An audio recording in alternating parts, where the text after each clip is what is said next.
औज़ुबिल्लाहिमिनश्शैतानिर्रजीम बिस्मिल्लाहिर्रहमानिर्रहीम। मासूम इमाम जाफ़र सादिक़ अलैहिस्सलाम इरशाद फरमाते हैं कि कोई भी मोमिन अगर किसी मोमिन के गुनाह का उसको पता चल गया है तो फिर वो लोगों को बताए, तो फिर वो ऐसे ही अपने समझ ले कि वो ऐसे ही है जैसे उसने वो उस गुनाह का बराबर का शरीक है। जब वो बताएगा तो फिर मोमिन उसके लिए जितनी भी दुआ करें अल्लाह उसकी वो दुआ कबूल नहीं करेगा। मोमिन की भी दुआ अल्लाह कबूल नहीं करेगा, चाहे वो अपने लिए जितनी भी दुआ कबूल कर ले, उस गुनाह की अल्लाह वो तौबा कबूल उसकी नहीं करेगा।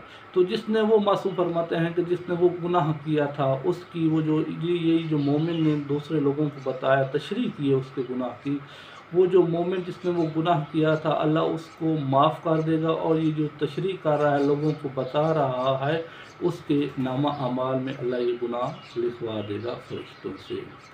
अब मोमिन को चाहिए कि जब भी कोई मोमिन का आप गुनाह देखते हैं, कोई भी ऐसा अमल देख लेते हैं जो उसको गलती से कर रहा है, तो आपको उस अमल के ऊपर पर्दा डालना चाहिए। जिस तरह मेरी साहब का वीडियो में मैंने बताया है कि अगर आप किसी का गुनाह देख लेते हैं, क्योंकि अल्लाह सत्तारुल अयूब है, अल्लाह भी गुनाह पर पर्दा डालता है। आप मोमिन को भी चाहिए कि लोगों के गुनाह के ऊपर पर्दा डालें। अगर आप ऐसा नहीं करेंगे, आप लोगों को बताएंगे, तो फिर आप अपने आप को ऐसे समझ लें कि जैसे आप उस बुरे अमल में बराबर के शरीक हैं। जब वो मोमिन ये अमल सर अंजाम दे रहा था बुराई का, तो आप ऐसे समझे कि आप भी उसके साथ थे, आप उसके पास खड़े थे और ये अमल सर अंजाम दे रहे थे।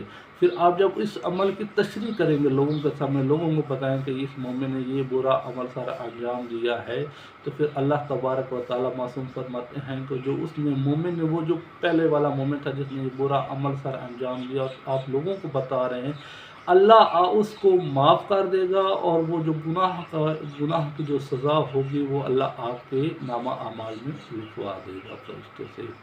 तो ये कितना बुरा अमल है जब आप किसी लोगों के सामने कोई अपने अमल, लोगों को किसी मोमिन का अमल बताते हैं, तो फिर आप समझ लें इसकी सज़ा क्या होगी।